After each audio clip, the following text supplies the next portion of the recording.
got more than, there's more than. Okay.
Well, yeah, everybody had three. It was a set. Okay. No, I have mine.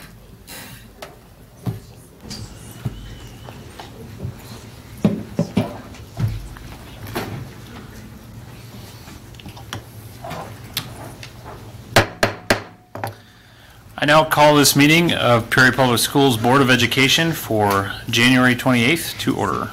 Would you please call the roll? Mr. Olson. Dr. Davidson Aviles. Here. Ms. Streeter. Here. Mrs. Ross. Here. Mrs. Jansen. Here. Mr. Walker. Here. Mr. Shaw. Here. Mr. Ackley. Here. 7 present, we have a quorum. Thank you. Would you all please rise and join me in the saying of the Pledge of Allegiance? I pledge allegiance to the flag of the United States of America and to the republic for which it stands, one nation, under God, indivisible, with liberty and justice for all.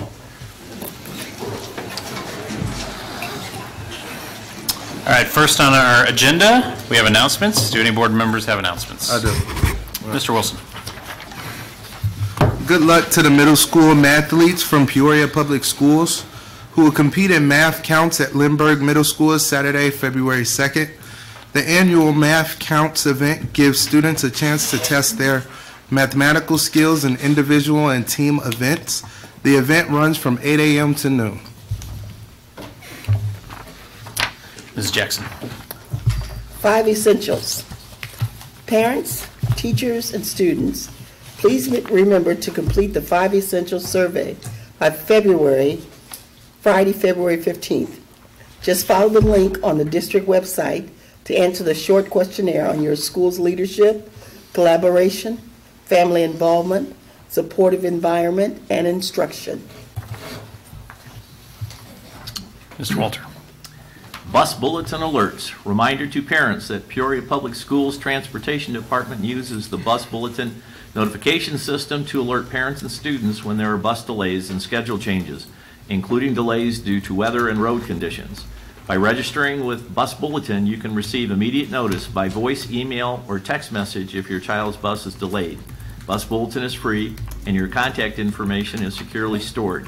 For more information, visit www.busbulletin.com/parents. For help with registration, call Mike Bowen at 309-693-4418. Thank you. Dr. Davidson Aviles. Buenas noches, bienvenidos a todos. Quizá todos somos paletas esta noche.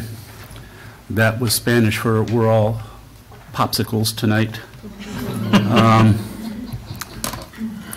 Buena suerte al Woodruff Career and Technical Center, estudiantes de artes culinarias, mientras compiten en el Illinois Restaurant Association Pro Start Invitational en Chicago en McCormick Place este sábado.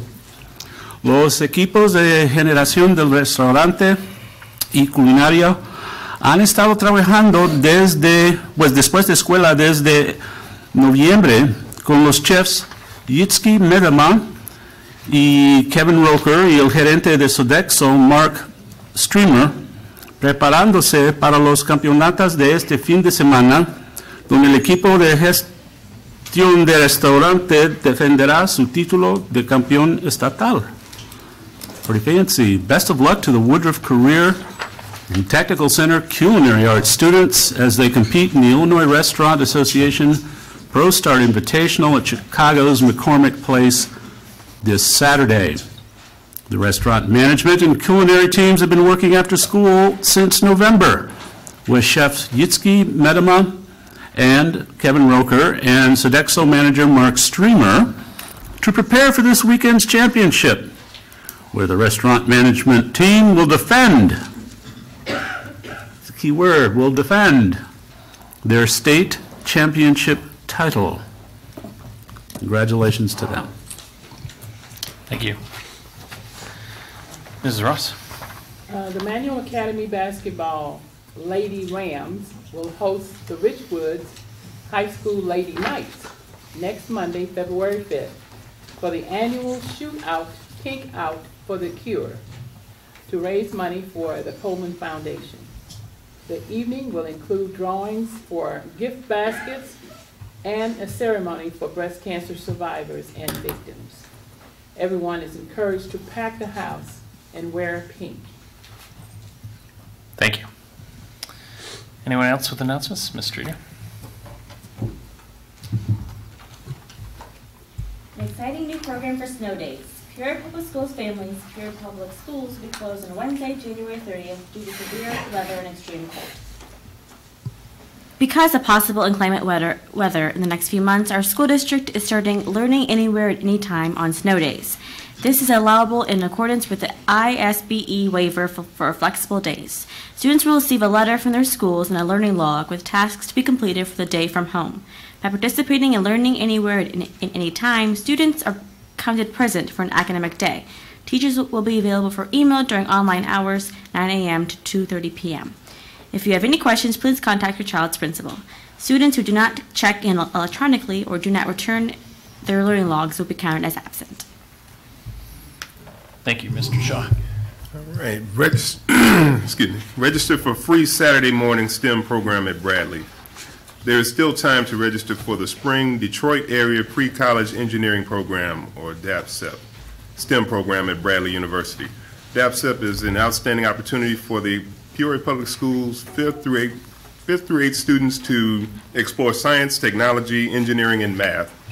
The program meets from 9 a.m. to noon on Saturdays from February 2nd through March 9th. This year's courses include Electrifying the World, Breaking the Code, Green is a Way of Life, Mathematics and Music. There's no charge for DAPSEP. Register online at www.dapcep.org/Illinois. Oh, excuse me, /Illinois. Thank you. Thank you.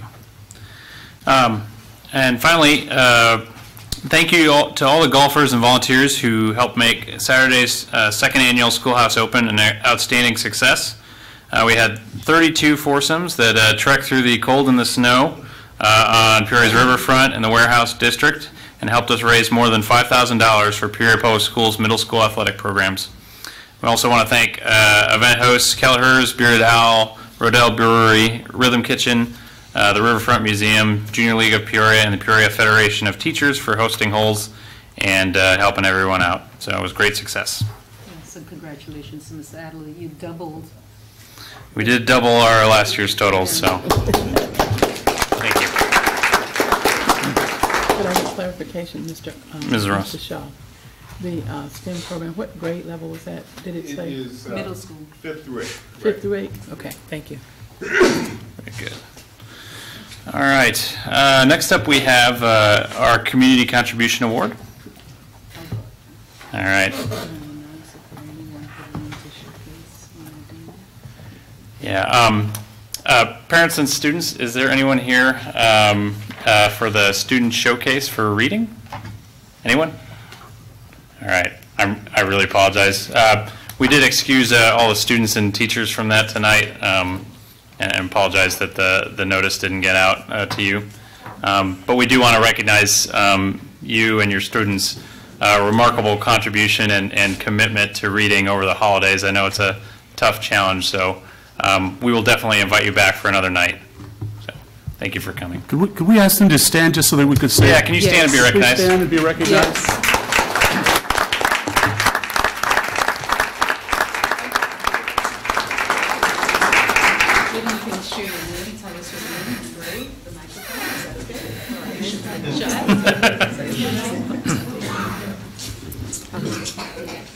Okay. Hi, my name is Alexis Arreguin, and my school is Washington Gifted Middle School. I'm in 7th grade. Awesome. Great job, Alex. What's in it? Okay. Thank you, Mr. Adler. Board and guests and our listening audience, this is an opportunity to recognize an amazing community individual. So I'm making some remarks under the community contribution. Last month, the Midwest Clinic International Band and Orchestra Conference recognized Mary Jo Papich with the organization's Medal of Honor Award.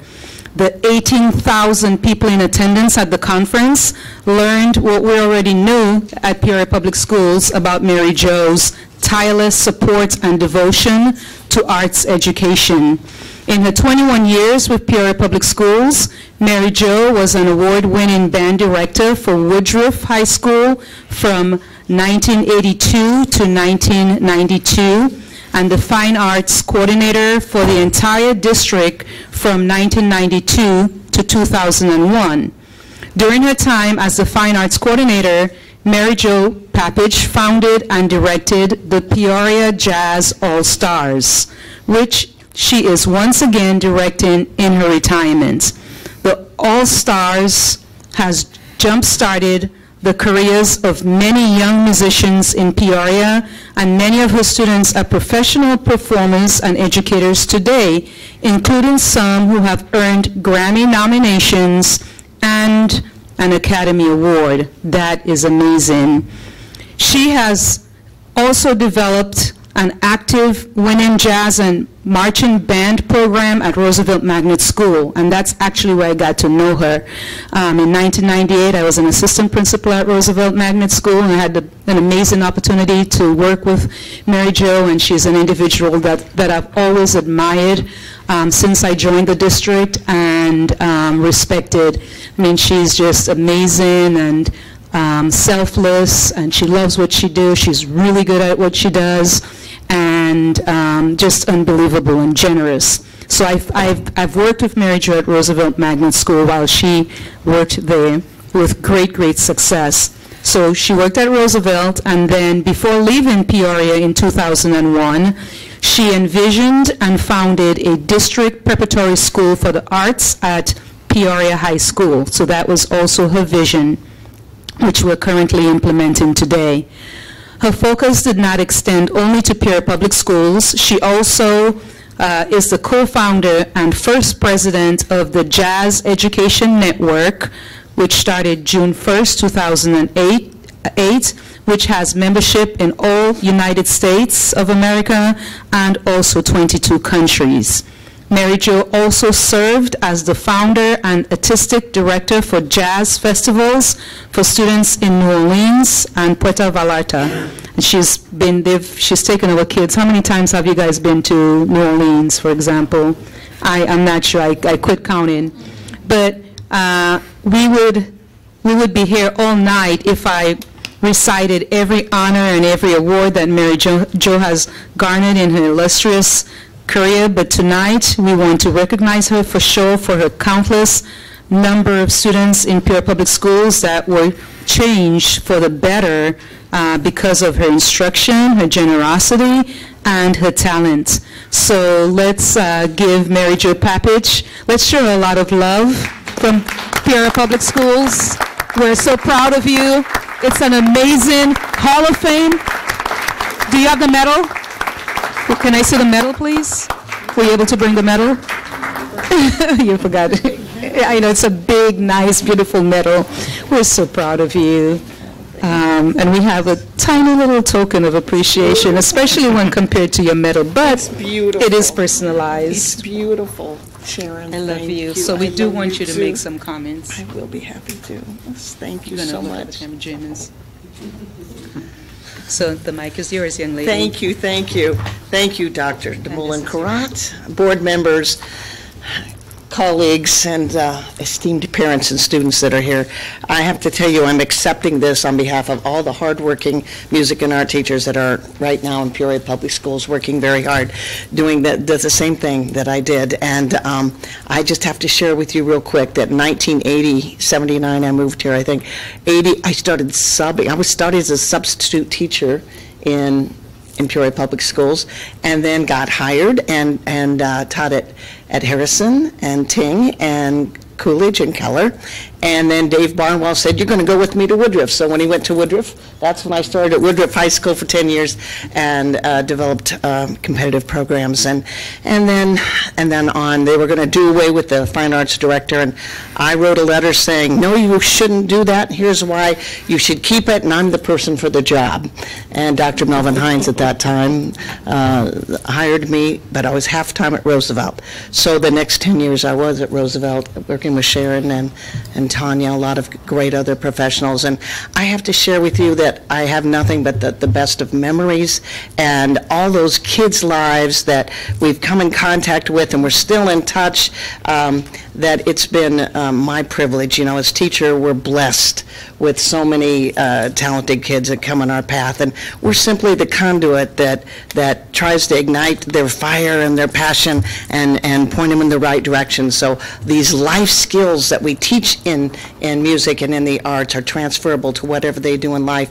And thank you for valuing the arts. We've had a resurgence of arts support with our wonderful Dr. Sharon at the helm, and I want you to know that I was here for not even 2 weeks when I got the phone call that says, "She wants to see you, and she wants to see you now." And I came in and she said, "You've got to be a part of our team," and I will continue to be a part of your team, not just work with the All-Stars, but wherever you need me, in Elite, wherever you need me, I want to continue to serve and give back, because Peoria is truly my home, and I've felt so much from the hearts. And so thanks to each of you, and you kids that are here tonight, sing and draw and paint and play an instrument, because all good things will happen, okay? Yeah, it's better because of you. Thank you so much, Sharon. Thank you.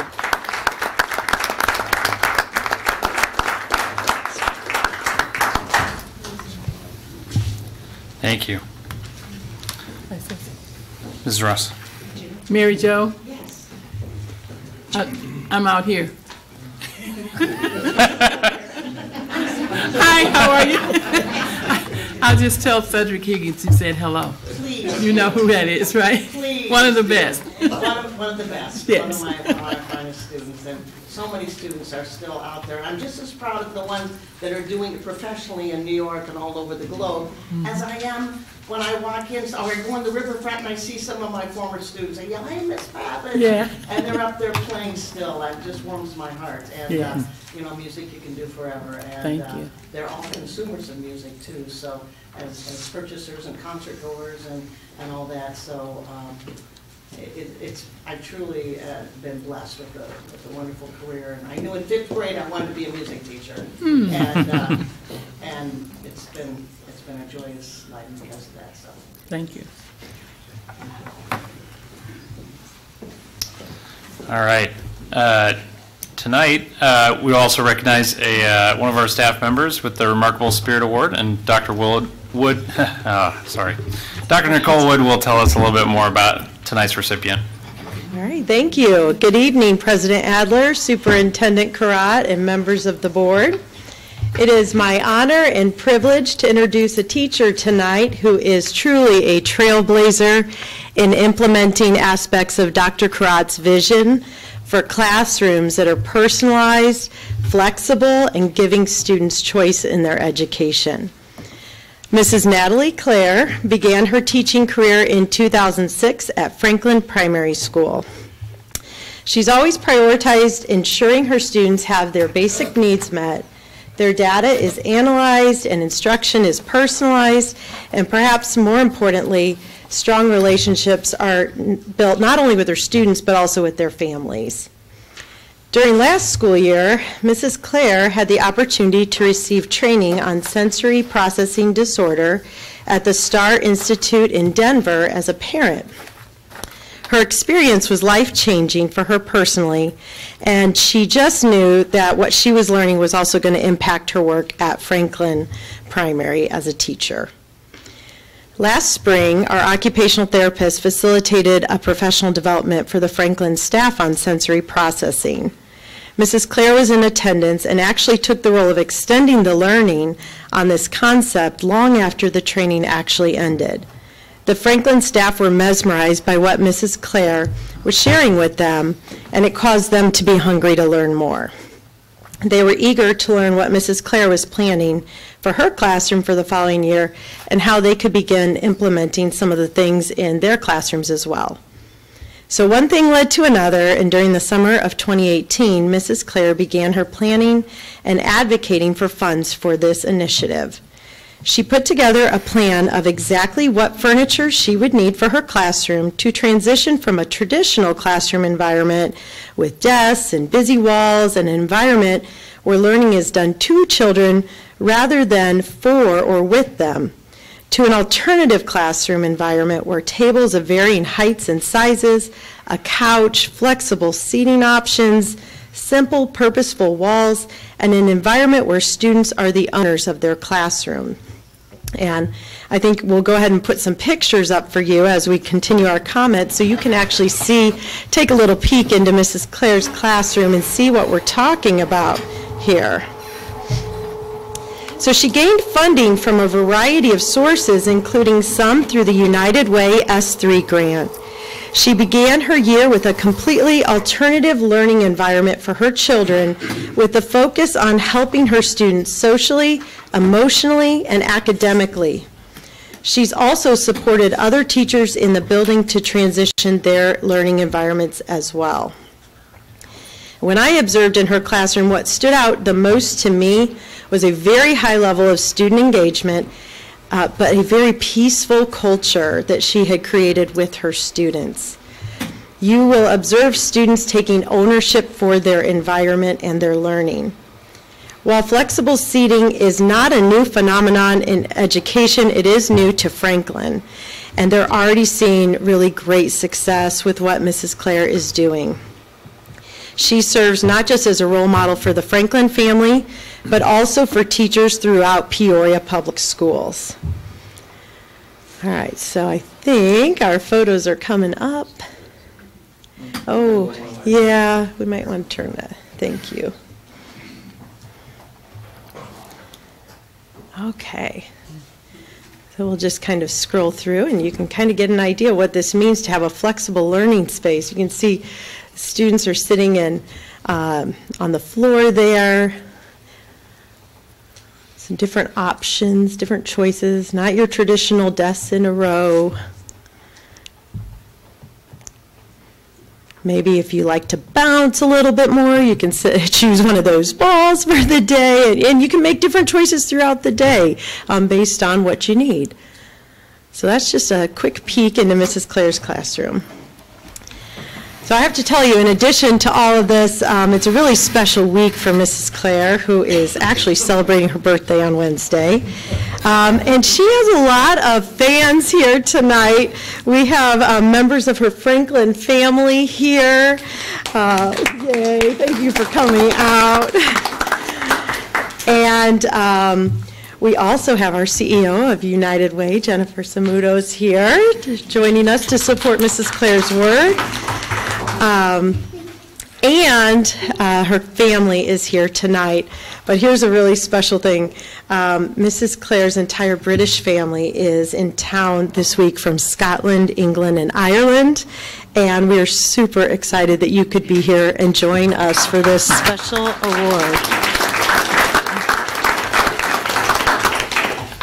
Thank you, Mrs. Claire, for your leadership, your passion, your intentional work to give students choice in their education.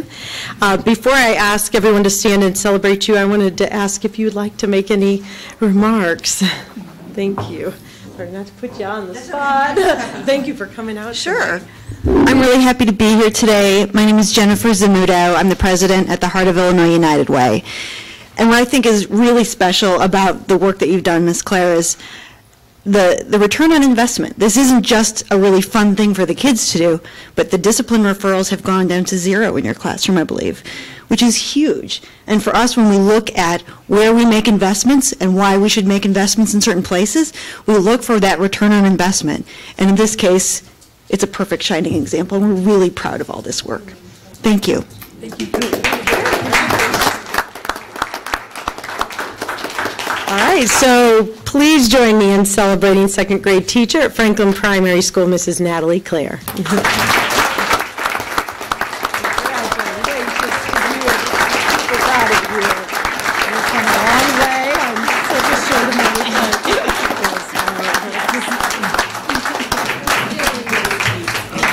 Yes, I will. Okay.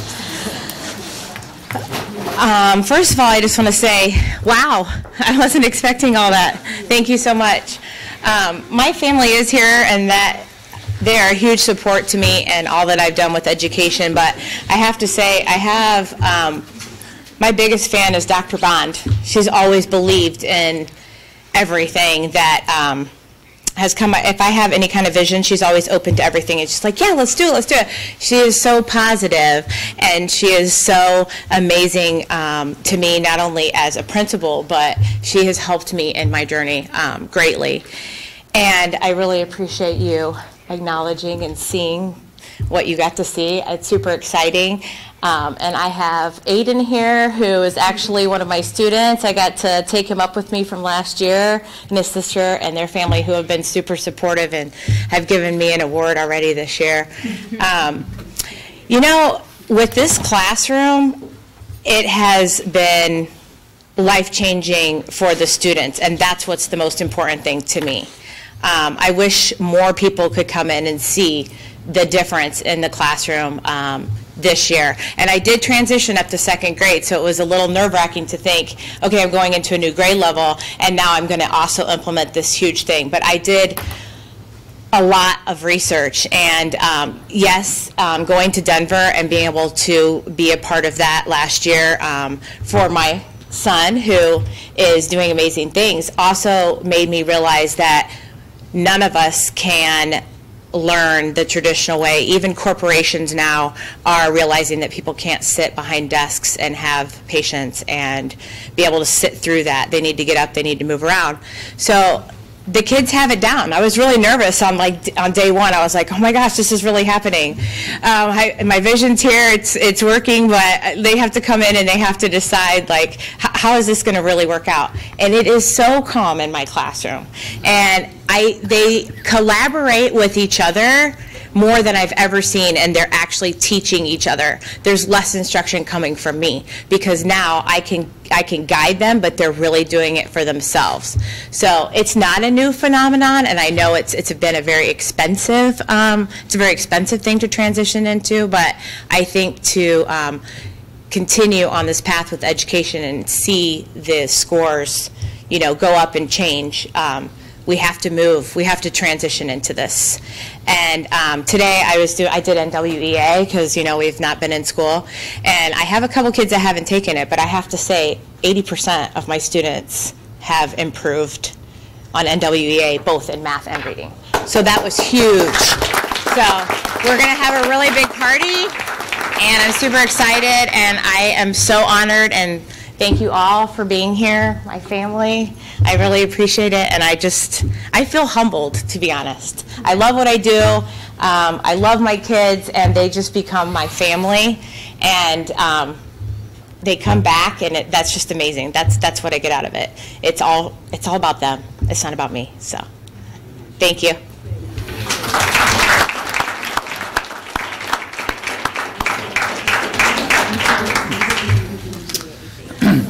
Congratulations, Mrs. Claire. I think we all really appreciate what you've done and the innovation you've put into your classroom. I know Mrs. Pavich has some friends and family here tonight too, and I wonder if you would stand up and be recognized. It takes more than just one leader. It takes a whole village and network around that leader to make a success. So. Thank you so much. My older sister's like my second mama, and I started off with 7 kids in my family. I was the youngest, and Dad died when I was 1. And she was my second mama, and we're together a lot now. So this is Joanne Pavich Feldman. And she's missed all my board presentations, so it was great she could be here tonight.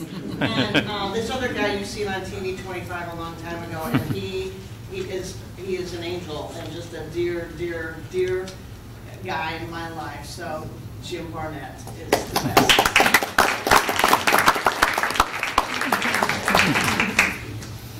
Thank you again for all you've done. All right.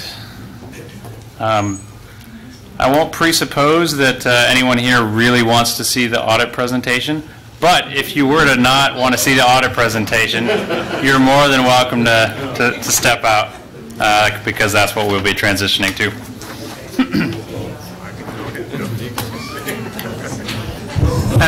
And how do you like that for an intro, huh? How's that for your self-esteem now? Don't wear it up.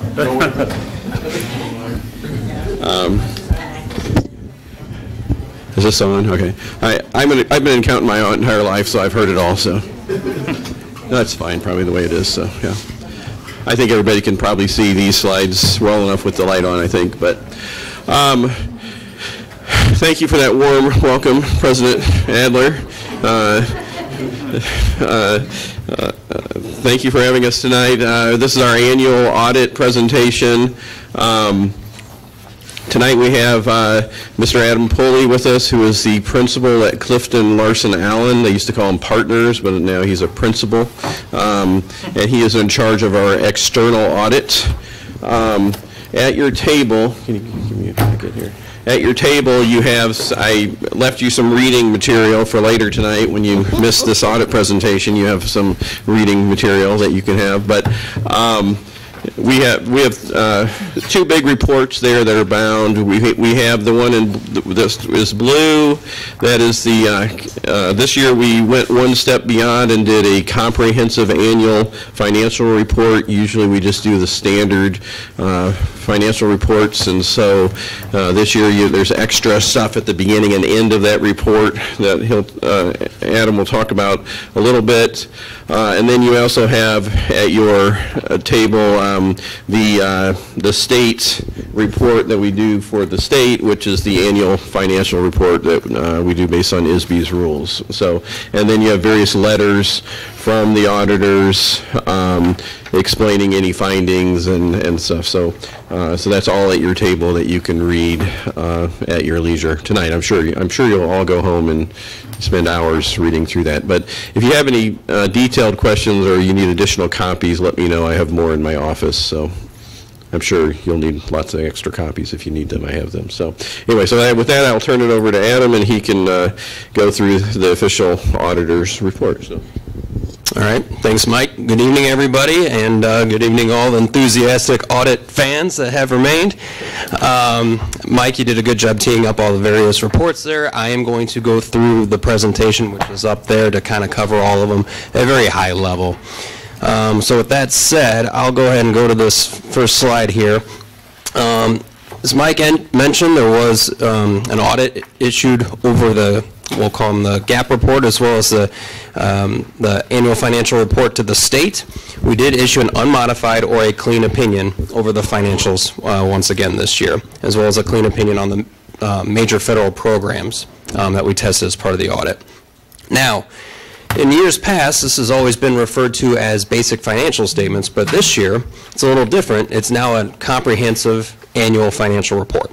So what that means is the finance department actually took the time this year to put together a transmittal letter, a management discussion and analysis, as well as a statistical section to the financial statements. These are all unaudited reports, schedules, and information, but it does provide a little more kind of subjective summary or a synopsis of the fiscal year. So honestly, this is a great spot to take a look through, take a read through to get a good sense of what happened at the district over the year, as well as it provides some kind of local economic impact here that impacts the district in the statistical section. So I highly recommend looking at that. Brief overview of the financials themselves. As of June 30th, 2018, the statement of net position, so this would be the government-wide statements that includes all long-term debt activity, capital asset activity, pensions, things of that nature. The total assets plus deferred outflows are $312 million, contrasted with the total liabilities and deferred inflows of $395 million. This results in a net position of a deficit of $83 million. Now in FY17, this deficit was $3 million, and actually during FY18, the net position did have a positive change of $6 million. So what is that difference? And that is, the vast majority is because there was a new accounting standard that had to be implemented during the year called GASB 75. And I see a lot of familiar faces around the table that you may remember from 3 or 4 years ago. There was another standard that hit for pensions that required a very large liability to come on the district's books, as well as any other entity that reports under governmental accounting standards. This is the same type of standard. It's just not for pensions, it's for other post-employment benefits. So this is going to be the district's single employer plan for retiree health care, as well as the participation in the teacher's retirement insurance program. So this, just by virtue of the standard, required an $89 million change, or $80 million plus change, a liability on the government-wide statements. Now I keep emphasizing government-wide because this standard, as well as the pension standard, has no impact on the fund statements. So when you're looking at the ed fund month to month, the O&M fund, whatever else, those are not impacted by these at all.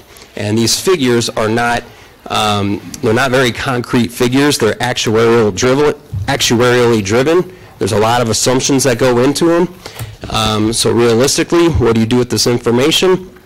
I guess be aware of it. But it doesn't mean that you change what you do operationally. You continue to look at the fund statements as you do, but that is what happened during the year, and that was a big part of the audit this year.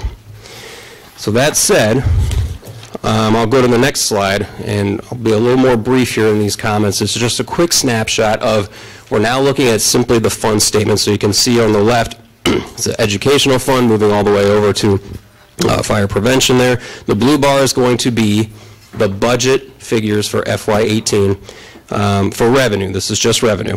Orange is the actual revenues from last year, and green is going to be the revenues for FY18. So you can see for the most part, revenues did exceed budget in almost all the funds, and really there's not a whole lot of shift in any of those. I guess you can look at the capital projects fund and you can see that there's really a dip in the middle, which would have been FY17 revenues, and the reason why there's a lot more revenue this year is that's a result of that school facility occupational tax that came into play. So I'll go to the next slide, which is going to be the expense slide, or the expenses for all the various funds. Once again, there's not a whole lot of change, except I will point to the capital projects, which had a similar dip as the revenues, and this is because there was anticipated projects for the HVAC systems that occurred during FY18, which led to much more expenses this year than last year. The next page is going to be the fund balances over the past 3 years. So the blue bar is from FY16, orange is 17, and green is this past fiscal year. You can see the trends of the fund balances of each of the funds for the past 3 years. A couple I'll highlight. Once again, we'll go to capital projects since there is a fair amount of change over the years. Obviously, in FY17, you'd issued a lot of proceeds for anticipated projects, and that is now starting to be spent down in FY18. Right next to it is the working cash fund towards the right. There was a dip from 17 to 18 as there was anticipated and planned and approved subsidies for other funds during the year. So that's a quick high-level overview of the financials themselves. On the next page, I will touch on one of the letters that Mike alluded to that we issue. It is the thicker letter. This is the letter to governance. There's some various information within there. It does talk about that GASB 75 accounting change that I had mentioned earlier in the presentation. And because we have to wait on reports from the actuaries, it did lead to a delay in the issuance of the audit report. We couldn't issue the audit report until we had that information, and that was not obtained until earlier this month. Once again, there are significant accounting estimates within the financials. As I mentioned, anything that's based on the actuarial information, so the OPEB and the pension. There are attachments to this letter, so any adjusting entries that were corrected or ones that were uncorrected, but they were uncorrected because they're immaterial in nature, they are attached to that letter if you are interested to look. And finally, this would be our chance to communicate to the board if we had any disagreements or any significant issues with management, and there were none, so I'm happy to report that. Otherwise, last slide here as far as the findings. You may remember when I was here last year, the district had taken the findings down from 3 to 1, and this finding that came up this year is the same one as last year, and I'll remind everybody that this finding is by virtue that we help the district put together a fair amount of the financial statements, largely that the government-wide information and the new accounting standard that I had been talking about, as well as all the footnotes and stuff that come with that. So by virtue of us being the external auditors helping in that process, we have to consider that a finding. We can't be considered part of the internal control structure of the district. So I put a note at the bottom there. This finding is not uncommon for accrual basis entities in governments. We see it pretty often. So with that, that's really all I had. I very much want to thank the finance department, all their hard work and patience with us this year. I'm happy to answer any questions or anything of that nature. Any questions from the board? Mr. Walter? Just a couple of quick ones. If I was going to search through this plethora of pages that you have here and look for legal expenses, is that basically going to be coming out of the educational fund, or is that going to come also out of tort liability? Both. I mean, it would be both. I mean, it would be a tort and the education fund. So like litigation kind of things, we would be taking out of torts, the actual retainer and, standard day-to-day kind of things, and negotiations and all that stuff would be out of the education fund. So, I mean, if you need a report, it's easy enough for me to run such a report, but it would be hard to piece it out of this because it's mixed in with other numbers. So, not going to do that tonight, but that's something I'd be interested in and stuff with it, to see where that broke down. You said it's come out of both. Is there a proportionality? Is it primarily out of education fund, primarily out of tort, or okay? Yeah, it's quite a bit out of both. I mean, it's not. I think probably a little bit more out of education than tort, but not by a lot. So, okay. Any other questions? Thank you. All right. Thank you.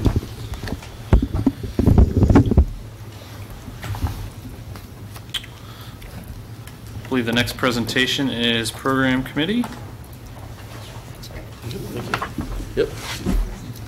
Was that a woot? I do have extra copies if anybody wants to report, by the way. So. Mr. Walter.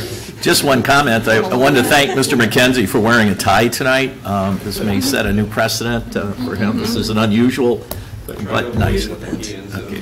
Thank you, sir. I had to have resuscitation in the office. That's all. Good evening. We have Josh Collins and Carla Eman here to give you an update of our Transportation Boundary Committee that's part of the Program Committee. Tonight we have recommendations that we just want to have reviewed, and we would be looking for no vote or no agreement tonight. We would be looking for that at the next board meeting.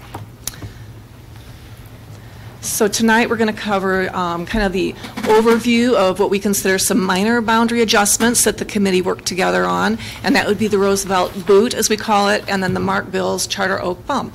Then we will also be going over the reconfiguration review, as we promised that we would do when we've made changes, to go back and take a look at them. So we need to remember what the purpose of the committee is, and I think we've been through this before, but also the expectations, and that is that we would periodically review the reconfiguration decisions to ensure implementation continues to have fidelity. And then, of course, we want to balance the transportation fund, and we, above all, want to ensure efficient routes to minimize travel time for our students. So it's a combination of all, and that is what the subcommittee has come together to do. The committee members are the Assistant Superintendent of Curriculum and Instruction and Assessment, and that is Dr. Sandra Wilson. We have the 3 executive directors, Dr. Nicole Wood, Dr. Bell, Dr. Welsh, or excuse me, Mr. Welsh, and then also Director of the Special Education, Maureen Langhoff.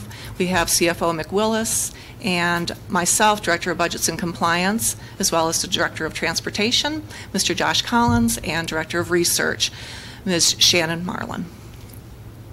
I'm going to have Josh go ahead and go through the map of how we are currently set up and how we've used the software to take a look at that and come up with a change, a proposed change.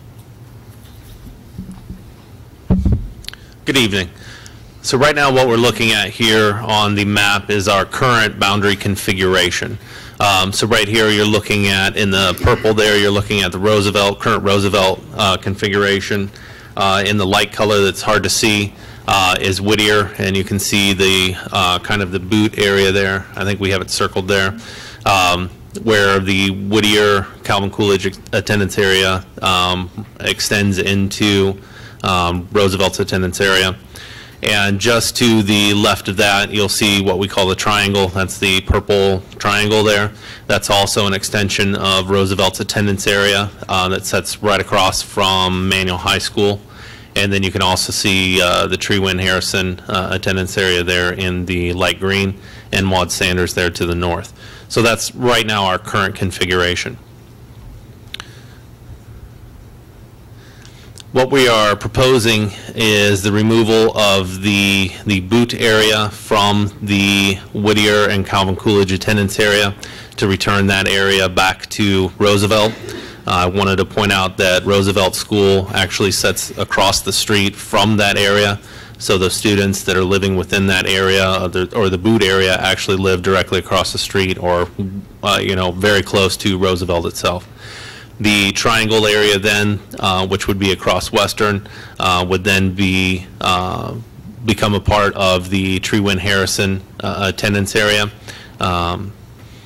In addition to that, to balance out the attendance then, or the enrollment at Whittier, we're looking at a small piece of the Roosevelt attendance area around Campus Town going to Whittier Calvin Coolidge, and then a small piece from Maud Sanders that's around the Farmington Road area, then would go to Whittier and then stay at Sterling for 5-8.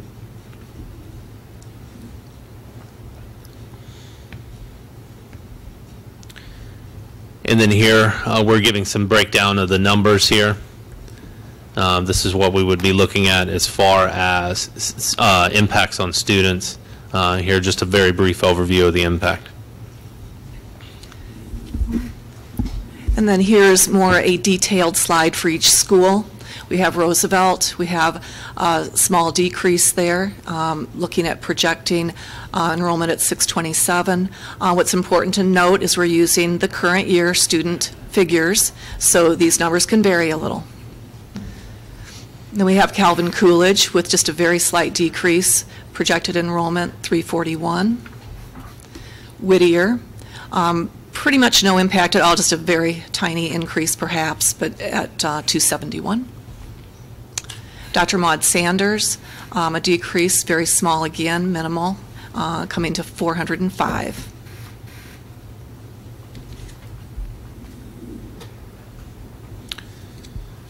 All right, the next boundary adjustment is what we're calling the Charter Oak Mark Bills bump. What you're looking at there is the green, or the light green area that's off to the left.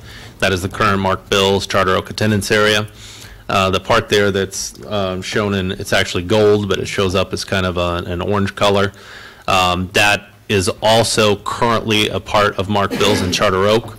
That is right there around the Big Hollow area. This would be just to the north of Best Buy, that area over there. At one point, Big Hollow Road continued through so that you could very easily go from one side to the other. When the road was reconfigured, when the bridge was removed, you no longer can go that direction. So currently there are no students living in that attendance area attending Charter Oak and Mark Bills. If students were to move into this area, then what would occur is we would have to drive all the way around and then into that neighborhood to get those students, and then back out when their neighbors are attending Northmore and Rolling Acres. So what we're proposing is just to clean up the boundaries there, since there was a change in the roadways, to move that area back over to Northmore, Rolling Acres, so that in the future, if students were to move into that area, they would follow a more logical homeschool pathway. All right, now let's go ahead and take a look at the reconfiguration review. The district committed to these periodic reviews in the reconfiguration area. With that implementation of the wraparound center that was just so necessary and so needed, we needed to move quickly ahead, and that left Tree Win with kind of an odd configuration of 1 through 6. That kind of led then to wanting to review that whole general area and kind of look at the middle school concept. We had a discussion on that, and of course then that discussion, because it's of that area, kind of expanded over to the Harrison and Manual schools as well. And I think what we found is that the pre-academy model was just not as effective as we had hoped at Manual. And the other piece is that the region is just missing a true middle school experience. And that kind of troubled us, and we wanted to rethink and review and see what other ideas we could come up with that would be more effective. All right, again, to review this map, this again is a current snapshot of what we look like. So again, you'll see the triangle there, you'll see the boot. But what we're looking at here in the blue is the current Tree Win attendance area. In the green there to the south, that is the current Harrison attendance area. So that's the way it sits. What we're proposing is basically the combination of, and now again this is with all of the changes, so the boot and everything here is represented so that you can get a visualization of what it would look like after all changes. But what we're proposing is the combination of Tree Win and Harrison's attendance area together, and by doing that we would be looking at Harrison being a K4. We'd be looking at Tree Win then being the 5-8 school or the middle school for the area, and Manual then being the 9-12 for the high school. So how does this break down? Then again, currently we have Harrison K6, and we would be looking at changing to K4. That would be a fairly minor increase for that building as far as the number of students. Then we look at Tree Win, currently 1-6, and then that would be converted to 5-8. And again, a moderate to larger increase there for the student base. And then finally, Manual 7-12 would then convert to a 9-12 building. There would be actually a fairly small increase, mostly because we're seeing higher levels of the freshman class kind of coming through now, that we project that to be around 75 as a decrease.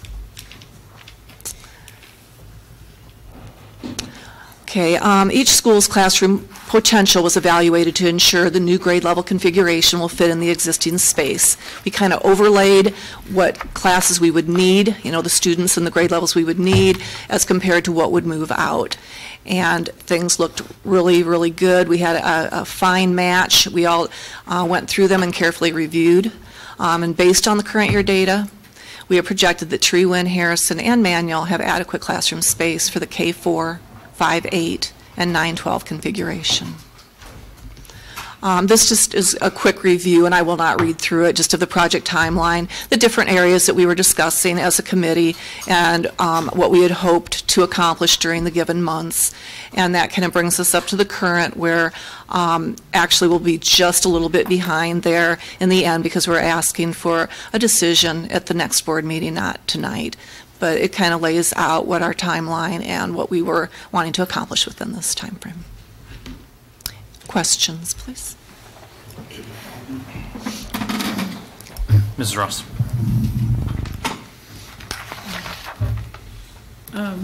Is there, what is the purpose basically of these changes? Is it going to save money? If so, what areas will it save money? We've been probably changed this how many times?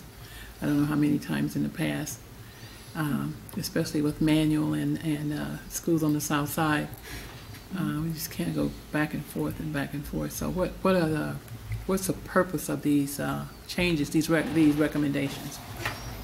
I think there's some transportation savings, but it's, I think, where we needed to land after we wanted to try something a little new and different as far as having that 7th and 8th grade pre-academy, and we're feeling that it needs to match. And what this does is kind of bring the district back around to where we have K4 or you have K8. We don't have the in-between, grade level configuration, something that we can settle back into.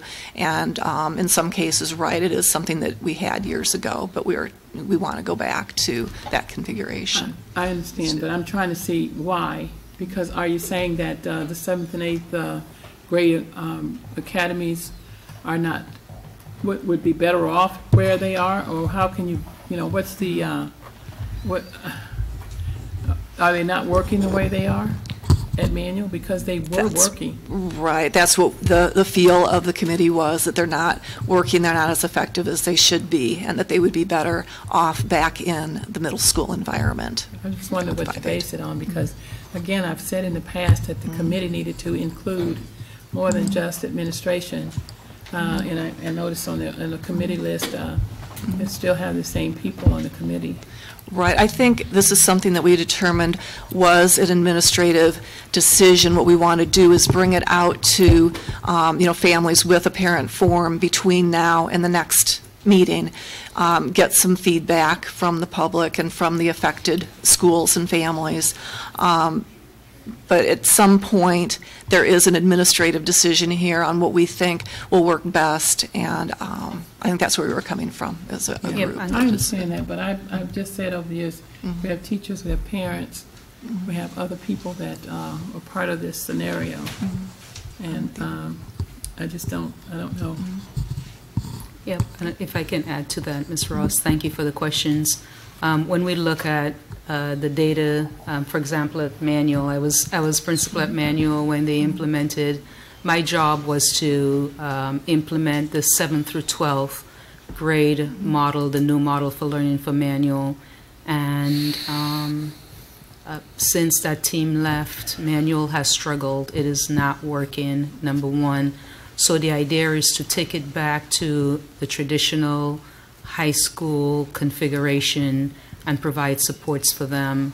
The K4 at Harrison, the goal next year is to, we've had this discussion, reading is going to be everything. And so by 3rd grade, by 4th grade, every kid must be able to read at grade level or higher. And we will be better able to provide those supports in that traditional, in that configuration. And so they'll be more aligned with the configurations, the Richwoods region, the Peoria High region. They'll be that region, the Manual region will have a better shot, and it will, because then we'll be better able to compare. But currently, it's a struggle. And Trewin, for example, for 7 years, and the progress is could be better. And so we believe with that new configuration and more supports, we will be able to see better gains. And some of the other things that we're going to do. I'm really excited about Harrison. We have the plan where it's one thing only and one thing only, and every kid being able to read by 3rd grade, no later than 4th grade, for example, and that configuration will better be able. But we know what the scores are. We're familiar with the red schools, and all of those 3 schools are red schools. And so the configuration, again, the 7th and 8th graders are struggling at Manual. All year long, we know it, we have the data, we get the complaints, and and it's unique, and the idea was to try something innovative, and we've tried that. That was tried in 10 years. It's 10 years, so we've given it a shot, and one of the things I mean, we can continue to just do the same thing over and over and expect different results, or we can say, you know what, we've had 10 years to try this, and because that was 2008, right? So now it's 2018, so I just kind of wanted to remind the board, but those we've talked about those two. And I understand things. that. But one of the reasons they were there in the beginning was because they were struggling in the other configuration. So, I mean, I understand that. I'm just saying, how's it going to be measured? And my biggest concern is the makeup of the committee that decides these things. I understand that. Yeah. The idea is also, I think, on the timeline is to have forums, right, Carla? That you're going to mention that there'll be forums. It's on there. And can I say something? Mr. Wilson. I'm definitely all for change. I do share the same thoughts that Ms. Ross has on it. Definitely would like to see the committee more diverse. And also, you said adequate classroom space. One of my big concerns is making sure that we're not filling up classrooms, filling up school buildings, to their capacity. So I just wanted to kind of share those thoughts. Thank you. Yeah, Streeter. At Manual, like how many students would be affected in that change? Like the 7th and 8th grade, they'll be going to a different school, correct? Right. How many students would be affected total? Go back to her. Did you have 193? Wait a minute. No. Yeah, right, it'd be the current 7, so 101. And would they be separate, like would they all go to the same school, or would we separate it into different middle schools? They'd all go to the same school together. Because that's their attendance area. Okay, all right. That's the next thing to come up. Dr. Bob. Your slide 3, you mentioned that you would periodically review to ensure fidelity. I think summative and formative assessments both are important, so good for you. My question is how often and at what times of the year? When I think of the administrative team getting together, there's at least monthly, we're talking about, well, how is it coming now? I mean, that's a continual process of how each building is doing and reviewing that. As far as taking it further, I'd say probably quarterly, but at monthly, having discussions. Okay, and what is your outcome data? What is the dependent variable here? Don't know really what you're asking there, Yeah, so. Well, so if you do an assessment to see if a program is working, then you, ahead of time, figure out that these are the markers, these are the indicators that will tell us it's working. Those are your outcome variables or your dependent variables. The independent variable is the changes that you're making with the intent that, for the reason that I think, for example, I'm going to riff off of what Mrs. Ross just mentioned, that there is a goal here that is financial, certainly. One presumes that there's also an academic goal. So then the question is, if you're doing your assessments, what outcomes are you looking at? Behavior definitely is one area, and monitoring how the behavior's doing at each building throughout, making sure that we're going the right direction there. But then I'm sure that it's, Dr. Wilson should be We have the talking about designation, this. Dr. Wilson, that you shared with principals. Can you share that with the board, please, off the top? Right, so we look at several different variables. We, of course, look at academic data, but we also look at discipline data, we look at environmental data. We also look at the programs that we offer students. And so I think the data in all 3 buildings, I can certainly make that specifically available to you, so we did look at that. The other piece that I think that could be a potential advantage is that I know a few years ago you had this configuration. But one of the things that we've noticed is that when we support the teachers and the students, In the middle school, it's kind of like manuals over here to the side. They just have 7th and 8th grade. They don't have some of the other resources that some of the other middle schools have because it's a smaller number of 7th and 8th grade students in isolation. Likewise, the other schools, we have a K-4 configuration where we really focus our PD and our coaching and our interventionists and our tutor support. And so having those buildings in similar configurations as the rest of the district, that also allows us to provide additional supports to them. So we can focus in on K-4, focus in on 5-8, and focus in on high school. Okay, I understand your theory. The question remains, when you say discipline data or behavioral data, what are those? Who generates them? How are they reviewed? How do you know what are your benchmarks? So you know that this amount of discipline data is good and this amount of discipline data is not so good. Academic data speaks for itself, but it would be still nice to know that. And so all I'm asking for is more transparency, please. And so when these periodic reviews are done, I don't know that we need a monthly report to the board. We all have enough to do already. But if you're doing something quarterly, and if you can let us know, that would be much appreciated. Could I just offer, so as far as the discipline and attendance data, the executive directors with the research department meets every month at the end of the month, and we review the prior year or prior month's discipline and attendance data. And so we look for trends, and we also look at the out-of-school suspension data as far as that specific data. And then when the trends are promising, then that's a celebration. When the trends are struggling based on the last 3 or 4 years data, month, or looking at even the semester, then the executive directors go and have conversations with the principals to see what additional supports do we need. Okay. In terms of the discipline data, out-of-school suspensions, I like that specificity. And so it'd be nice to know if that discipline data is that number of referrals, is that consequences that happen to students on an individual basis. So that we can actually know what's happening and be able to make some sense of it as well.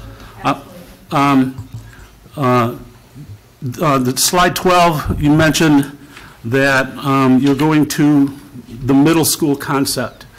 Okay, I'll ask our presenters.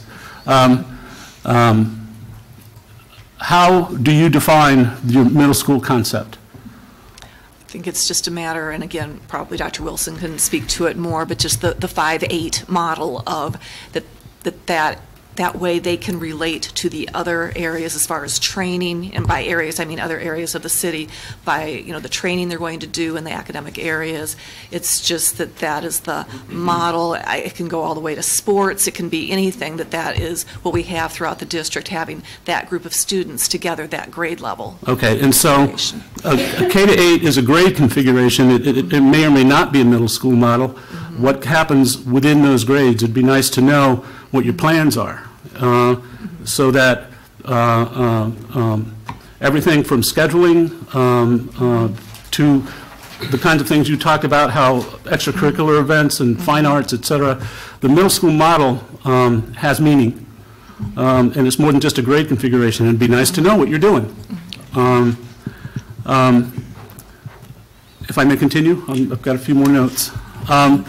If I heard you correctly, I think it was on slide 15, Harrison's going from K6 to K4, Treewind's going from 1-6 to 5-8, Manual going from 7-12 to 9-12, correct? Mm-hmm. Have any of those grades that are changing, and so presumably some of those kids are going to be going to other schools, as you mentioned earlier. Thank you for bringing that up. How many of those students and families have experienced a change within the last 2 years? Well, for one piece, the students that are moving the kindergartners over to Harrison, then that will allow them to flow, that they've already had the change, and then they can continue to flow. And then they had the choice with the older students to make that change as well with them, or to stay put where they were. So it'll allow the can I say, the kindergartners to flow the same Well, so way there. entering kindergartners won't experience a change. Right, nor the ones that are currently in kindergarten, that they would continue on that. They would Harrison stay in their would building again. Right. from kindergarten. Right. Of the students who are moving, did any of them have to move last year? To go back and, I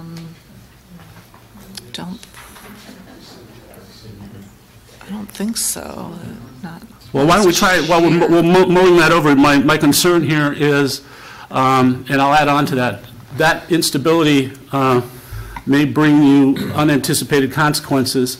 Are any of these students, do any of these students have IEPs? They would.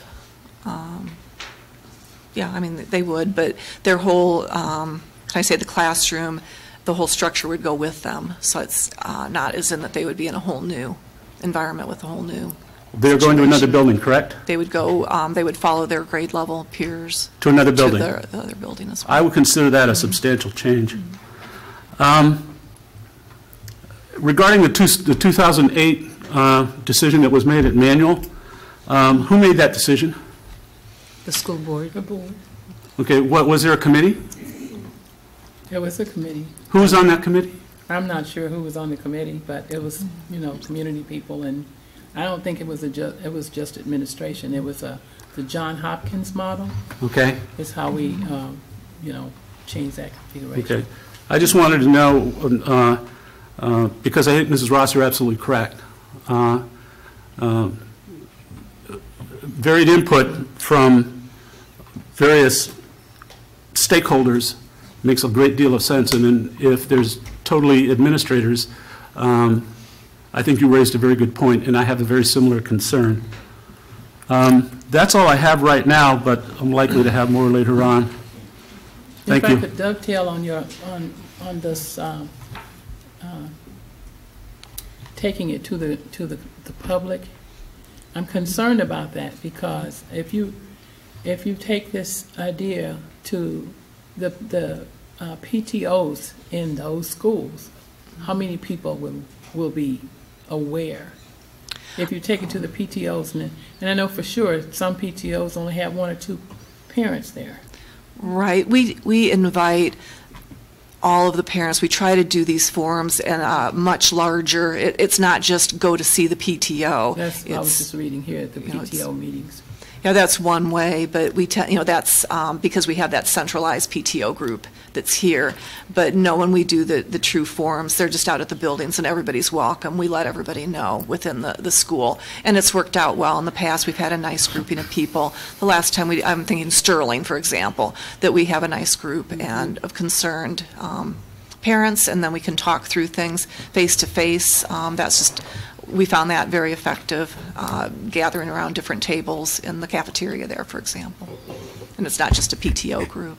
Right, I agree with Carla, and one of the things I do want to say is, as a district, we want to provide more opportunities for our kids, and we're not satisfied with where we are academically, and if we continue to do the same thing, we're going to get the same results. When we made changes regarding the configuration a couple of years ago, for the most part, we did not. We wanted to monitor the Manual region and give them an opportunity, and so we actually did not, we left them and didn't do the 4-8, 5-8, 9-12.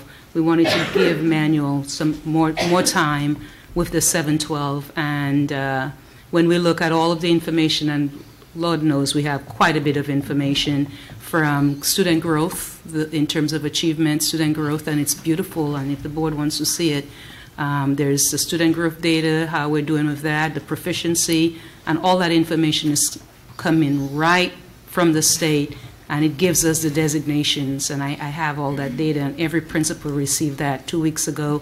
The executive directors met with them and had a conversation with them. They understand it. And so it's really beautiful. So it's just really another opportunity to give our kids a fighting chance so that they're able to get that support in a much more focused environment that is the same as the Richwoods region's configuration and the Peoria High's region's configuration, and give them a fighting chance. And give us a better handle so that we can provide more supports for staff and students. Because I think perhaps I was misunderstood, and I want to clarify. Please do not mistake my comments as supporting the status quo. I don't believe that we necessarily have to do that. The fallback, as I've heard from Dr. DeBoulogne twice, is that if we always do what we've always done. Well, I heard you the first time. And the implication that there are other ways of doing other than the thing you bring to us, that considering that the only alternative is to do what we've always done just stifles creativity, and that's exactly what I'm against. My questions come to you out of a sincere concern with the well-being of our students and the opportunity to find out if you can get creative with some of the things that people up here are saying. Now, if nothing that we're saying up here makes sense to you, then we'll have to just go along those lines. But the idea here is not to say, okay, let's just keep doing what we're doing. It's never been that way. And I think it's very important that different voices are heard and that we look for creativity as well as some sense of logic and outcome for what we're doing. Thank you very much for the work you've done. I appreciate the information that we have. It looks like we're headed in a stronger direction, but is this the best we can do? We appreciate all the feedback, Dr. Bob. Thank you. Mrs. Jackson. Well, I have been concerned with the manual for a long time. We need to do something. That doesn't mean we just go in and do something. I want to make sure when we do it, it's what needs to be done. I want to see a change in Manual High School. I want to see a better Manual High School. And whatever we need to do, and I'm listening to all this that's going on, I believe this is a step in the right direction. It's just that I think that what we need to do is make sure all the meat is on the bones. But I have some real concerns with what's happening at Manual. And I want to see a change. If it means going to 9 to 12 with some structure and what's going on and have real data to look at to make sure we're doing the right thing. I want to see that happen. I guess, we're talking about it tonight, but this is a conversation that we've got to talk about a little longer to make sure we're heading in the right direction. Because if we make any changes, I want them to be right. And I don't want us to short step this. And we should put more thought in it than we did in 08. Because I was opposed in 08 for it to have 7th, 8th graders at Manual. So, and I wasn't on the board then. But I think we have to make sure when we do it and we begin to make those changes that it's done right, it's done correctly. Because I believe that in 08, we did what some people wanted us to do, and it wasn't the right way to go at that time. We should have been talking then. And I agree we need to look at the committee as a whole, make sure we have, and I always say this, all the right people in the right places to begin to make those kind of decisions. But I want to see a change, and I want to see a change at Manual. And it's got to happen as far as I'm concerned. So when we walk forth, let's walk forth with the right data. Let's walk forth with the right reasons. Let's walk forth with ways that we can do this and do it well, not only for our students, but for the community as a whole. And because we're going to be talking about additional kids at Manual, Because when you take out the 7 and 8, if all you remember, that was put in place because of the Illinois State High School Association and the numbers at Manual. It then drops down to a different category. I'm not mistaken. Wasn't that one of the reasons that 7th and 8th grader grades were put in there? Then Manual wouldn't, and they would be playing the other smaller schools, and the smaller schools didn't want Manual to be playing them because while they were a smaller school, they still had would have a better sports advantage. That was one of the reasons, which made absolutely no sense to me. So when we do this, let's. That wasn't one well, of the it was one of it was. It was. Because they weren't considered part of a high school. Let me finish. Okay. So when we put this together, I want to make sure, and I won't vote for anything unless we have, and I'm going to go back to all the meats on the bones, and it's going to better our children, it's going to better our community. If it doesn't do that, then we need to go back to the drawing board. So when we start talking about this, let's make sure that we're doing it for all the right reasons, and we got the data to prove it. Mr. Walter.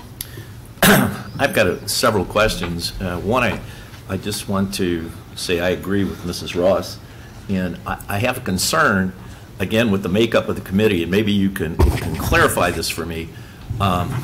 Where was the input from the parents and the PTO groups when you were making this process? You explained that there were forums. How many forums were there? How many people did you meet with? What was the input for this? Because my concern is when we did the Richwoods configuration, we had input from parents. It was basically denied because what had happened is we have very much a top-down structure here. We have the Wisconsin Avenue elite that knows everything that's going to go on here, and I don't think it's necessarily a bad idea to get input from parents and get input from that. And I think Mr. Wilson was sharing that too, that the makeup of the group and stuff with it, we're not denying your expertise. We're not saying that, but you're affecting the lives of families and students that are in here. I think they might want to just have a little input into what's going here because the way we're coming across is, and you're asking us to, at the next board meeting, make a decision on this. It's going to be a significant change. You know what? I think this may be in the right direction, but I have a real concern how we got there. And because I wasn't happy with the Richwoods configuration because we still have a lot of schools out there that I don't think are getting the needs assessed to them because we made this change. Now we're making another significant change here, and I don't think I'll shut up and tell me how much input did you get from the parents or the schools or the PTOs in the group on that, or teachers.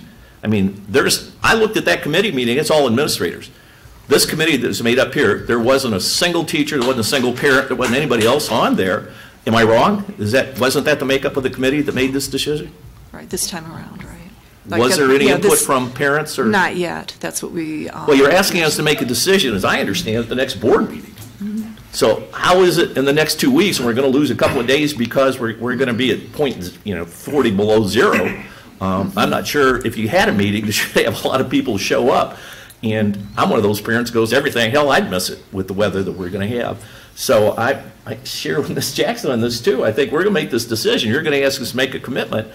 And I'm not so sure this isn't the right one, but I really have a concern about the lack of parental input and teacher input. There are people that are going to get affected by this. So I have those kind of concerns too. The other thing, I like part of what you did in that you measured these things by behavioral outcomes. I think that's wonderful that you did that. Academic outcomes, you had some, and we talked a bit about this, that actually the vice president of the board came up, Mr. Shaw came up about looking up for getting some statistics, getting some agreed upon dynamics that we could all agree as to how you measure discipline and stuff with that. And I thought that was a wonderful idea. My question is, we step back, Glen Oak and Lincoln, are they put to the same scrutiny that Manual and Tree Win have been done with that? Because I think they're still, we've never, I think, truly addressed the issue of overcrowding at Glen Oak. I think Lincoln's pressing that. Are we doing the same thing with them? Are there other schools that are doing that? They may not have been your task. That may not be fair for you. Yeah, we were focused on this region. Gotcha. The region we're right now, although we did make that adjustment. I know it was small, but we made that adjustment to Glen Oak. and move that boundary a little. And that was just last year. I would also like to add one more thing, I'm sorry. Ms. Streeter, go ahead. I see that some of the changes are made for, like for Harrison and Manual, very small, as switching from a K-6 to a K-4. Has Treewen ever been just a middle school? Yes, it It is. has been? Okay. I was supposed to. All of them, it's back to the traditional. And was that in 08, it was just a middle school? Manual was always K4, Treewen was always 5-8, and Manual was always. Okay. So that's that Yeah. region, just like Peoria Okay. has. Well, Richards is clear. Mr. Shaw? Just one comment. This is an opportunity for us as a district to improve and change management. When we roll out changes, I mean, it's been said we need to bring these stakeholders in as soon as possible in the process. This will add additional insights to that process, and it will give you buy-in from your stakeholders.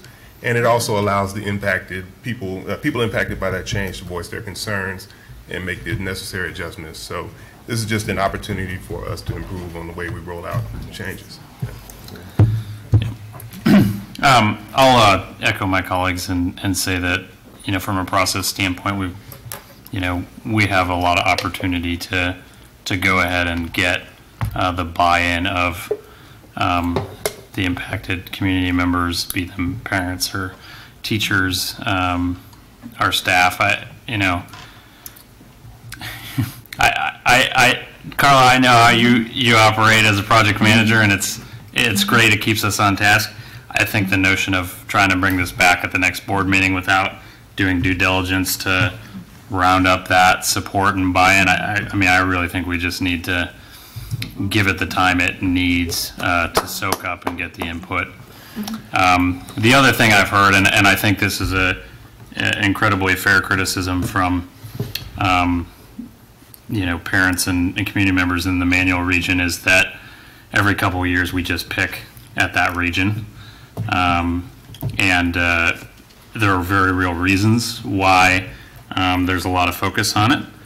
But I would like this to be the last reconfiguration of all reconfigurations. Let's land it and, focus back on the core, because it is a pretty large distraction for all the kids, teachers, staff in that region to kind of feel that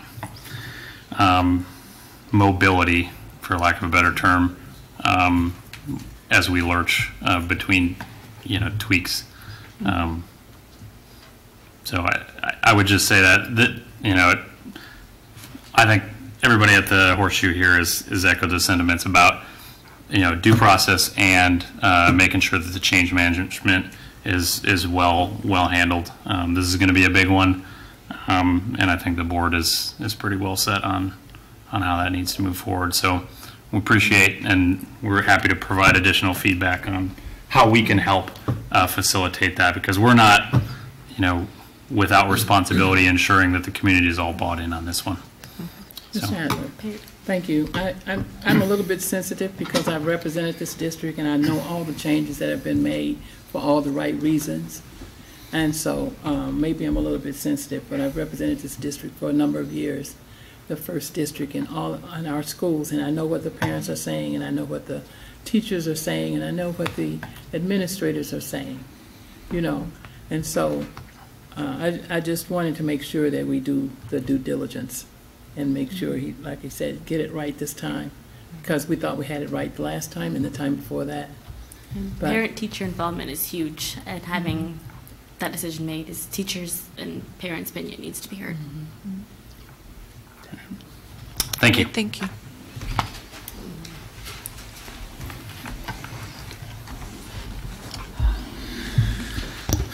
All right. Next on our agenda, if somebody can hit the projector. I don't want to be blue for the rest of the night. We do have presentations by audience. Obviously, your feedback is critical to the success of the district, and we do appreciate it. There's important rules, but probably the most critical one is you get 5 minutes And we appreciate your feedback. So first up, Mr. Tiernapp. All I got to say is, oh, wow. First of all, I want to thank Derek Booth for coming up with his program this year. I think it's the most instrumental program ever in this district. But the key word, and I've repeated this several times, was trauma. Trauma. These kids, again, on the south side, are going to be traumatized. Any way you shake it, they're going to be traumatized.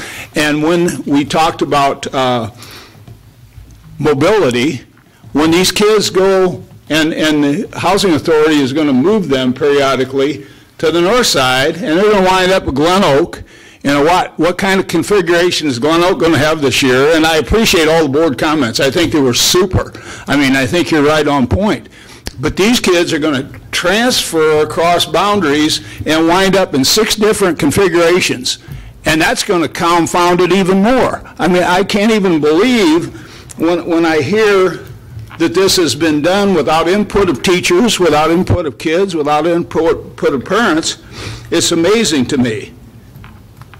That having been said, no one even mentioned Central being the Mammoth High School all of a sudden. They took 75% of the Woodruff kids. Manual got 20%.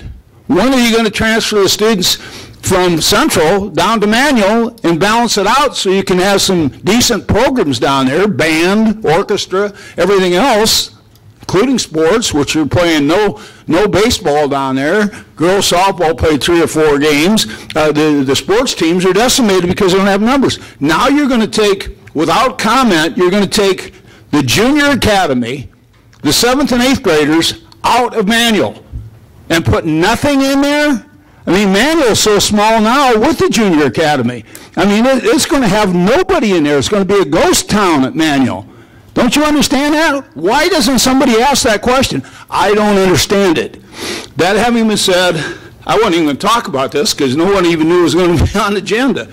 I want to go back to Mary Jo Papich Thompson. What a band director. I worked with her. Larry Fogelberg, my sister played in his band before he went to Pekin. Larry Fogelberg, the leader of the band, Dan Fogelberg, a world-renowned singer. You know, this was Woodruff. This was the north side. This was band in Peoria. I talked to 50 people. I was out of town for the Santa Claus parade. They said Manual did everything they could do. That's a credit to Dr. Carrot. They are putting more people in motion. Central was embarrassing. I'm sorry, they didn't even wear their uniforms in the Santa Claus parade. That's probably the first time ever that's happened. They wore T-shirts and sweatshirts and, 20 kids marched or 25 kids marched? You know, we say, well, that's another day. Larry Fogelberg was another day. Mary Jo was another day. No, Pam O'Rear put on The Lion King. How many of you saw The Lion King? Any of you? Mm-hmm. Raise your hand if you did. Yeah. Outstanding presentation. And you can't do it in Peoria? You can't do it with these kids? Are you kidding me? That was a world-class performance by grade school and high school individuals done in Peoria, Illinois, and Pamela O'Rear and her 12 consortiates, college students, interns, whatever you want to call them, just busted their butts to get that done. And the kids busted their butts double. It was outstanding. And it can be done in Peoria. And I credit Dr. Crott for what she's doing. I understand. Somebody said, well, why are we in a position? Because previous boards in the last 10 years before Dr. Crott took over made some bad decisions. Let's face it. And you can talk all you want to about Johns Hopkins till the cows come home. The first thing they did at Johns Hopkins, young lady, was get rid of 2/3 of your staff. People that had been great teachers at Manual had to leave because that was the model of Johns Hopkins. Ever since then, you've been dealing with first and second year teachers that move through there like it's, crap through a goose, as Patton said in the movie. It was a bust. And Manual's never been the same since. I mean, you used to have all kinds of things going on, state champions in this, state champions in that, everything. I mean, but you're where you are. That's just the way it is. The pools, I want to go back to that. please reinstate physical education for the high school students. Second thing, I've been told that the longer Woodruff Pool sits empty, if you put water in there again, you're going to have to replace the whole pool. That's what the experts tell me. Thank you and have a good evening. Thank you. Mrs. Kim Thomas. Yeah, I got something new to talk about tonight, too. What's best for kids? If you want to know, you ask teachers. I teach at Tree Wind, the therapeutic program. I had no idea about any of this till tonight. None. And I hate to say, I wonder when Miss Andrews knew. You are definitely right. Teachers need to be at the table. We are ones with the kids all day. And we love that, but we need to help make those decisions for the kids, because we know our kids. You don't. You really don't. You know, a walk through, no. Spend a day. How about sub? I've always thought, look at all the sub openings we have. I don't know how many teachers quit or resigned here. And it makes me so sad when it says a math teacher's resigned. But come sub, down here, anybody here, pick a day a month to sub. And you'll really understand what teachers do every single day. Also, with this reconfiguration, all these teachers having to move, please give them their boxes ASAP. I had to wait till like the square root of 9 days before summer, before I got my boxes when I had to move last year to get out of the wraparound center. And I'm telling you, I had 10 times 6 plus 5 boxes I had to pack. I had to like switch around with teachers just to get extra ones. And they gave us like the square root of 4 things of tape. Please give every teacher who has to move their own tape with a dispenser and boxes. And it might sound silly, but it isn't. I mean, that's a lot for teachers to have to deal with, to actually pack up everything and move their classrooms. So please, please, when this decision is made, as soon as you can, give those teachers who are affected by this their boxes. I wasn't even going to talk about that. I wanted to get back to discipline, because I'm so for a true alternative. We need to start this in kindergarten, young as possible, so kids understand some of their behaviors are not acceptable. I was at a basketball game, and you ever hear the announcer before they announce all the players? This is what they say. As an extension of the classroom, the IHSA would ask that you respect the efforts of all participants involved with positive display of sportsmanship. Negative comments or behaviors directed at officials, student athletes, coaches, and teams won't be tolerated. Well, if it's not tolerated on a basketball court, it shouldn't be tolerated in a classroom. And it even says extension of a classroom. And you will get teachers to fill these openings if we embrace that, yes, we have discipline issues, but we're going to resolve it. We're not going to frustrate, we're going to collaborate. The transparency in this district, there is none. Somebody said it, none. I have been through this at Woodruff. I've been through it last year when they took out the kindergarten at Tree Wind, had no idea. I mean, you can't, please don't treat your teachers that way. Let us know, let us be a part of the conversation. I've said it before, we are your experts. But the thing about an alternative school is not how many we have, it's how many we're helping. You take out just a couple kids from one classroom. You want them to read by the square root of 16th grade? Yes, we all do. If kids knew how to read by then they wouldn't maybe necessarily have some behavior problems when they got older, because they could do and feel like, hey, I can do this. You know how many kids I get in math that are now near grade level because they're just so afraid of it? Well, because they've never even thought they could do it. We've got to take care of it at a younger age. And don't go looking around what other districts are doing. We're our own special district. Let's embrace it. Let's be the model. Let us have the model of the alternative schools where people come and look at us about what to do. Because I know you have the heart for it, and we can do this. But that is what's best for our kids. It's best for the kids who are trying to learn but can't. It's best for the teacher that's trying to teach but just kind of struggles. It's not their fault. I don't want to press any blame, ever. I want to support parents, not blame them. I've had my own kids suspended. I want support, not blame. You can't control, a parent cannot control every single part of what their kid does in a day. You just can't. You can love them, but when you support a parent, don't give in to a parent. If a parent gets upset at a principal and calls you and says, well, no, I'm going to support my principal. They call the school board, no, you're going to support Dr. Karat. This is the decision we made because this is what's best for our kids, and I'm sorry your child had to have this happen today. It happens, but the principals need to know. Give them back their schools to set that tone like a teacher sets the tone in a classroom. That's what a principal needs to do to a school. That's what Dr. Karat does for the district. So please allow that to happen, and don't worry so much about how many referrals, how many suspensions. If you let that principal just take care of it without worrying about anything, it'll get better, I promise you. So thank you. Thank you.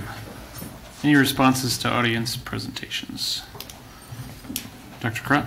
Just a quick response with to Mrs. Thomas. TTP will not be touched at all. It's just the 5th through 8th, the pure program on the other side. So just FYI. Thank you. And yeah, the pools and.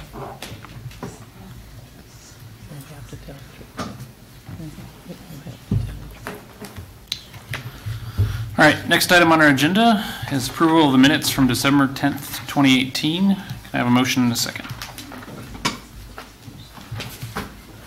Motion. Second. Moved and seconded. Any discussion on the minutes from December 10th? All right, seeing none, would you call the roll? Mr. Wilson? Aye. Dr. Davidson Aviles? Aye. Mrs. Ross? Aye.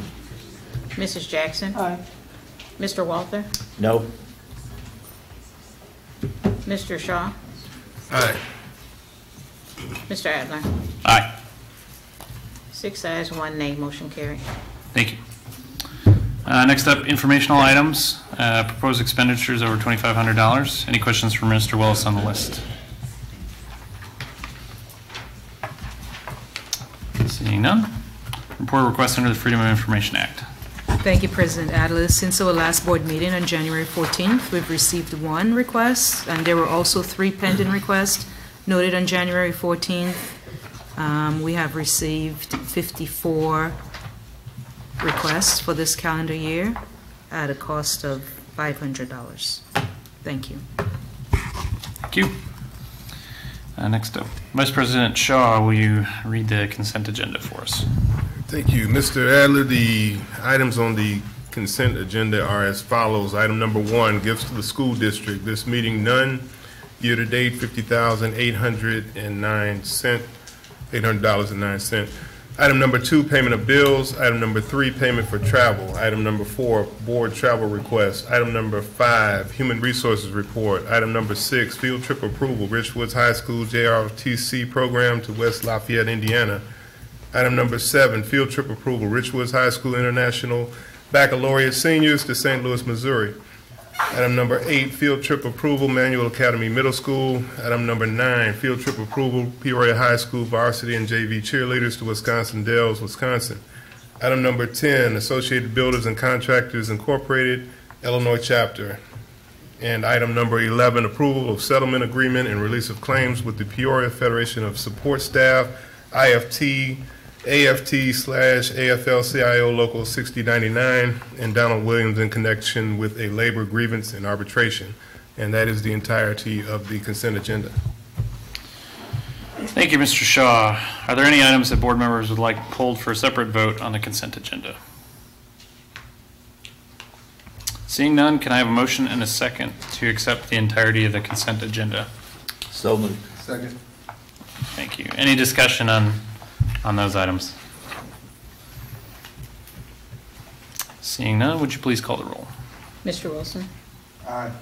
Dr. Davidson Aviles? Aye. Mrs. Ross? Aye. Mrs. Jackson? Aye. Mr. Walther? Aye. Mr. Shaw? Aye. Mr. Adler? Aye. 7 ayes, motion carried. Next up, deliberation agenda. Mrs. Jackson. Suspension review, that the suspension review listed on the report dated January 28, 2019, be approved as amended. Second. Item has been moved and seconded. Would you please call the roll? Mr. Wilson? Aye. Dr. Davison Aviles? Aye. Mrs. Ross? Aye. Mrs. Jackson? Aye.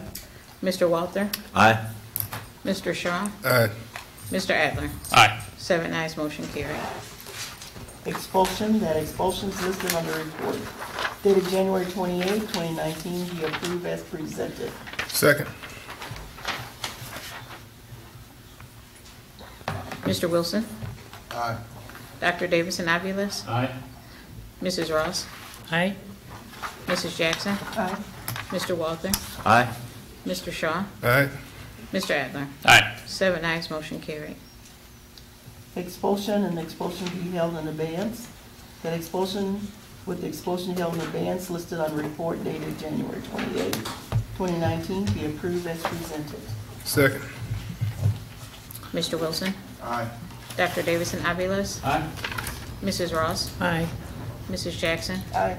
Mr. Walter? Aye. Mr. Shaw? Aye. Mr. Adler? Aye. 7 ayes, motion carried. Thank you. Are there any presentations or suggestions by board members? All right. Mr. Walter. I defer to Dr. Bach. Okay. By way of review, last meeting, I had asked for answers to the questions regarding grading brought up by Ms. Cruz. I have not received those, and I would like a clear accounting of grading policies and practices and an answer to the questions that still arise from her reports to us. This is my second request. Regarding my earlier comments to the committee, I'm hoping somebody took notes, because I want to know, for example, if this move were to be accomplished in the way it is envisioned, how many students were moved similarly, or how many students who are going to be moved were moved 2 years ago? How many students who are going to be moved were moved a year ago? How many students who are being moved have IEPs? How many students who are being moved are ELL students? Of the students who are particularly vulnerable to these proposed actions, I would say that those would be students with IEPs. How many of them have experienced a previous move? So I'd like some transparency on that. Finally, I want to go back to something that Mr. Shaw had mentioned, and he used the word metrics, that it was important that we have common metrics. And to that end, the intended outcomes of the moves proposed and the boundary changes proposed by the committee, I would like a finite list of those, what those outcomes are, how they're going to be measured, and how that measurement came about, and if there is no agreement in terms of those metrics, that parents and teachers be involved in helping create those metrics, because I think Mr. Shaw hit it right on the head the last time we talked, that if we're not speaking the same language, we're not going to communicate with each other. Thank you. Thank you. Mr. Walter. Yeah, I just want to say a thank you, actually, to this whole school board. Feel sorry for Carla. I don't think she expected to walk into this buzzsaw. But I think as a group, we all had concerns. We all shared those concerns. And all of a sudden, you know, I think Mr. Adler summed it up. There's a consensus here that we're not ready to do what this thing wanted to do without some input and some things with it. And that's what we're supposed to do. You know, the fact is, as a board, we're not supposed to be a rubber stamp for everything the administration puts, and I don't want to put it down because they put a lot of hard work in this. But that's what we got elected to do, and we did that tonight. And so I just want to thank everybody at the table, hit the horseshoe here, for what they did. I also would ask Mr. Adler, maybe we should not pick a specific date, but maybe some time for this committee to try to get some of the input that we want. I think next week or next board meeting is too soon, but we're still in February. We've still got some time to get input and make these decisions before it takes effect next year. So I would leave that up to the leadership of the board and maybe get some recommendations for us. Thank you. Any other recommendations from the board? Committee reports? Mr. Shaw? Yes, the policy committee will meet on Thursday, February 21st at 3:30 p.m. At the start times committee, special start times committee will meet tomorrow at 4:30. Outdoors. Not outdoors, unlike one of my mini golf holes. We'll be here in the media room. Parent-teacher advisory committee, board-level parent-teacher advisory committee will be meeting February 7th, 4 o'clock. And I'm looking for my notes. and the building committee be meeting the third Thursday, isn't it? February 21st at 9 a.m. At 9 a.m. All right. Anything else for the good of the public? Seeing none, we are adjourned. Mr. Shaw, I'm sending you my email. Okay. My personal email.